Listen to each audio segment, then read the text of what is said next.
Hi guys! Welcome to my YouTube channel. So today ang iba-vlog ko ay tungkol sa IPL Laser Hair Remover.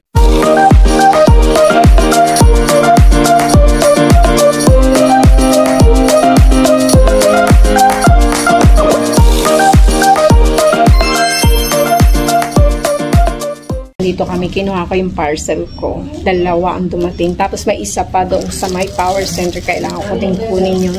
Baka bukas makukuha ko. So, ayan si lola ko. Nakaupo. Ayan. Saglit lang upo siya. Kasi napagod siya maglakad. Tapos, alis na din kami. Hello! Kumusta kayong lahat? Ako, okay lang. Kasi nakuha ko na ang aking parcel na dalawa. So, ito, maliit. Tsaka ito ang pinakamalaki. Pinakamalaki daw. Hindi naman ganun kalaki. So, guys, bubuksan natin yung unang parcel na maliit.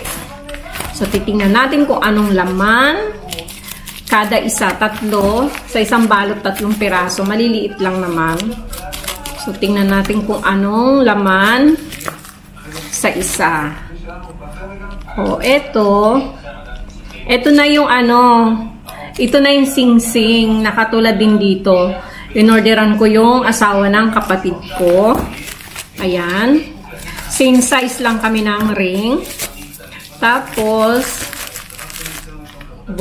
dalawa pala ito. Dalawang nabili ko. Ang ganda. Tignan nga natin, lagay natin sa daliri. Ganda siya. Silver din, guys.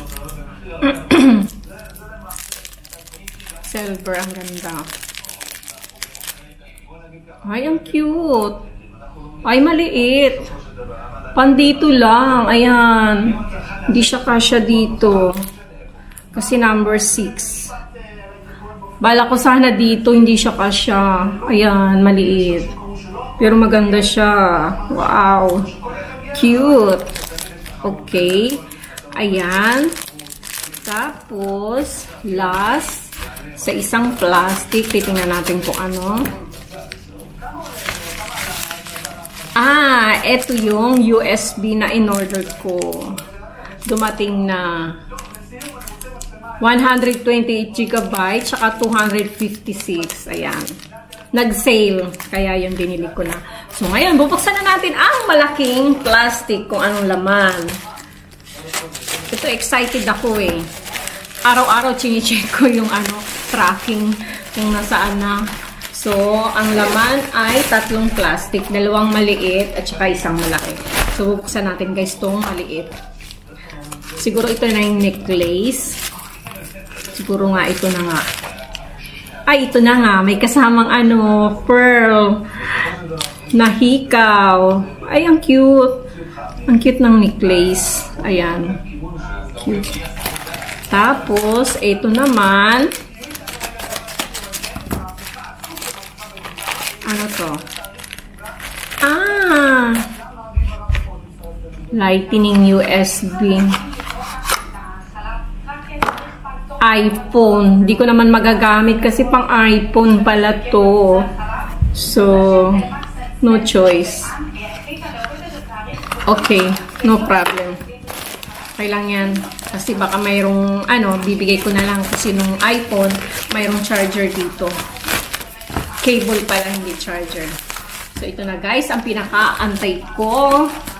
Ito talaga ang remembrance ko. Titingnan natin. Ang ganda ng pagka-sealed, talagang hindi kahit yung pinakamanipis na glass ng wine dito, hindi mababasag. Ang ganda. Wow. At alam nyo ba guys kung ano ito? Ito ay yung ganda, pati yung shade niya nakalagay talaga. Wow. So hindi naman ako pang 3D ha. Charger and laser. Cute. Ganda, kaya lang, tatry natin kung gumagana o hindi. Ganda. Laser para sa hair remover. Yung nga, hair remover, no, yun. Permanent hair remover. So, walang box, pero ang ganda ng pagka-sealed. Diba? Hindi talaga siya mababasag. So guys, yun lang. For the meantime, mayroon pa akong isa. Sana bukas makuha ko or basta ngayong week sana makuha ko. Today, ang iba-vlog ko ay tungkol sa IPL laser hair remover. So, kasi may problema ako sa liki-liki. Kasi nga, merong buhok. So, ayun. Nagtanong ako dito kung magkano yung treatment nila kasi per session yan eh. Tapos, meron din sa Tel Aviv. Sa Tel Aviv, mas mura. Ang problema, kailangan kong, halimbawa, schedule ko na, kailangan kong kumuha ng reliever kung wala magbabantay kay Lola, tsaka magbabiyahe pa ako. So, about 45 minutes kapag sa bus. Pero pag sa minibus, pag shortcut, 10 minutes lang. Pero depende pa rin yung kung traffic or what. Tapos, dito naman, medyo may kamahalan. Pero kapag sa kanila ka na magpapatreatment, may discount. So, ang problema ko naman, kailangan kong ligawan si Lola para lumakad papunta doon. Kasi malapit lang naman. Eh, alam mo nang pag matanda, gusto laging taxi, ganun. So, ako naman gusto ko maglakad kasi exercise na rin yun. So, ayun, kailangan ko pang ligawan si Lola para mapauo ko. So, kaya yun, napag-isipan ko na lang na mag-order sa online. So, dumating na nga kahapon yung IPL ko na hair remover. So, eto, kinuha namin kahapon ni Lola sa post office. Model 2023. Pero, maraming mga model ang mas magaganda. Kaya lang, ito lang ang nataypan ko. Etong machine, kasama yung charger. Hindi pala siya wireless. Tapos, meron pang ahit at saka yung shades niya. So, ayan.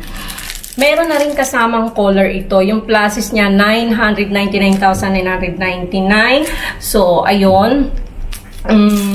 Ita-try ko. Kasi ang nakalagay doon hanggang 12 weeks. Makikita mo na talaga na hindi na hindi na tutubo yung buhok ulit. So, ayun, siguro depende rin kung paano mo gagamitin, kung paano yung texture ng ng balat or ng yung klase ng hair, sa ganon. So, ngayon guys, ita-try ko kung okay talaga ito. So, bali, first time kong gagamitin ito. Kasi kahapon lang dumating. So, ita-try natin. Bago tayo gumamit nito, kailangan, pwedeng bagong ligo. Diba? Tapos, hindi ka pwedeng mag-apply ng deodorant or o cream sa kilikili, kailangan wala siyang chemicals. So, kaya na umaga, naligo na ako. Tapos, kaya lang pinasyal ko si Lola, naglagay ako. So, pero pagdating ko ng bahay, hinugasan ko uli. So, kaya yun, wala nang chemicals. So, ngayon, ito try natin. So, guys, talaga, hindi naman basa, kaya lang pupunasan natin kasi baka bawal yung baka may basa konti, ganun. So, ayan. Hindi naman ganun kaitim yung kilikili ko. Kaya lang, kasi pag may konting alam nyo na, may buhok, nakakapaitim ng kulay ng kilikili. So, ayun, i-shade muna natin bago natin gamitin tong machine. So, paano ba ayun? Try ko sa kilikili ko. Kasi ako mag-try sa braso, kaya sa binti. Kasi nga, yung sa dating amo ko, nag-shave siya. Kaya pag nasasagi yung braso ko tsaka braso niya, parang ang daming tinik.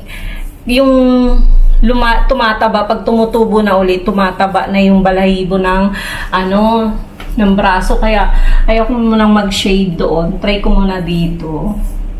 So, ayan, kailangan ahitin natin.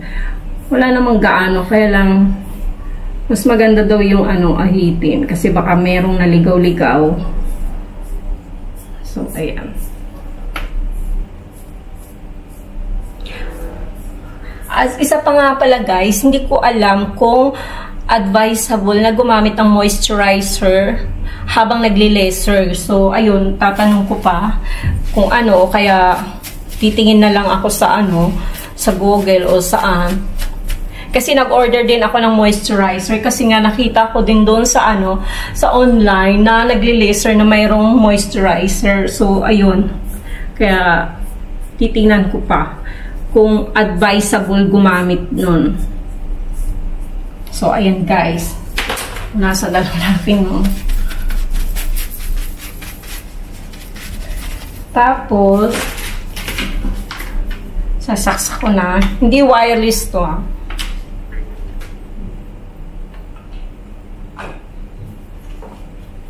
So, tapos, ayan. Bali, may level ito hanggang level 5. Pero gagamitin ko muna level 1 kasi first time ko pa lang naman. So, try natin.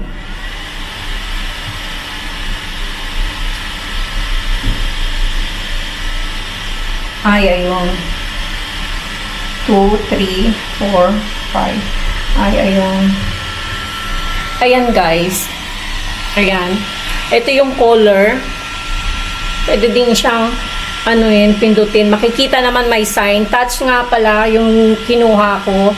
Tapos ito yung level. Kung gusto mong level 1, 2, 3, 4, 5 dito sa plus. Pag level 1, ima-minus mo lang. So, ayan. So, try na natin. Kailangan nating mag-shades. So, hindi ko alam din kung pwedeng nakaharap sa salamin o what, kasi hindi ko naman makikita kung walang salamin. So, ayan, di ba? Ang ganda. So, try lang natin. Tapos, sabi doon, wag daw tawag dito yung pabalik-balik. So, try natin. Oh my God. Oh, no. Kasi siguro kung may tagagawa nito. Kasi para akong natatakot sa sa splash niya. Oo nga, ganda. Hindi mo siya mapipil yung hindi mo mapipil yung init. Siguro kasi may color. Ayan.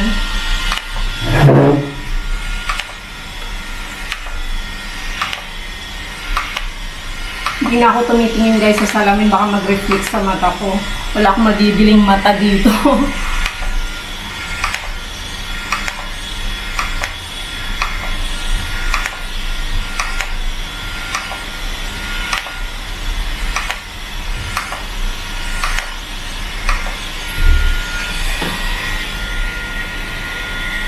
Ayan.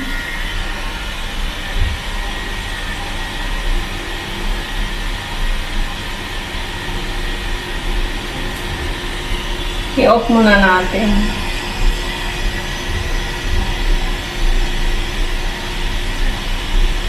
Hindi ko alam mag-off.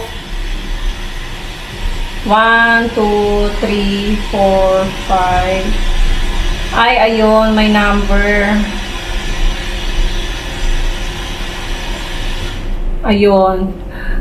Dito din pala siya, may number siya kapag i-off mo pababa, 9, 8, 7, ganon. So, ayun guys. Mas maganda kasi kapag nakikita mo. Kasi, para kasi ako natatakot magtingin sa sa salamin. Baka mamaya, mag-reflect yung flash sa mata. Nakakatakot. Kahit na mayroong salamin. So, ayan guys. Tingnan natin kung anong nangyari. Siyempre, hindi pa masyadong kasi mas maganda may nag-laser talaga. Pero hindi talaga maramdaman yung init. So, ayan. Kaya din natin, shade din natin yung kabila.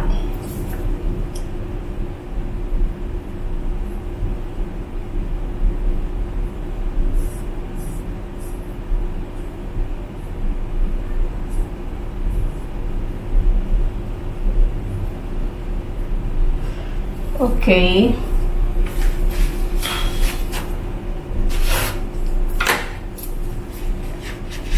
So, tapos magsusot na tayo ng shades na naman. Try ko pero ulitin ko dito sa kabila kasi parang ilan lang yun. 1, 2, 3, 4, 5 lang yata yun. So, parang hindi rin nagalaw lahat, di ba? So, try. Ulitin ko na lang dito ulit. Okay!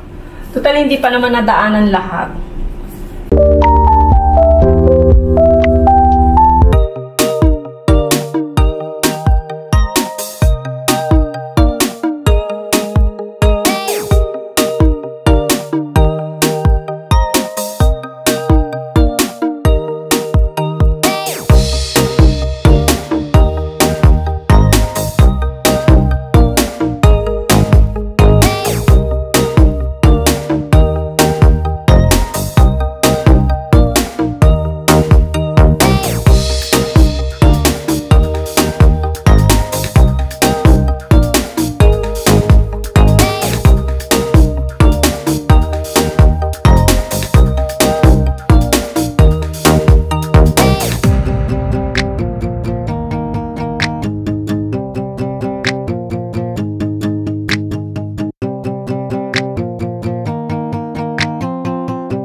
1 week to 4 weeks, kailangan 3 times a week. Tapos, pag 5 to 6 weeks, 2 times a week. Tapos, 7 to 8, once a week. Tapos, pag 8 weeks, once 2 week. Yung ganun, 2 week. So, syempre ngayon, ano pa lang, first time. So, sa Friday, gagawin ko uli para 3 beses sa isang linggo. So, guys, yan lang muna. A-update ko kayo every time na gagawin ko yung session. So, para makita natin kung talagang effective o hindi.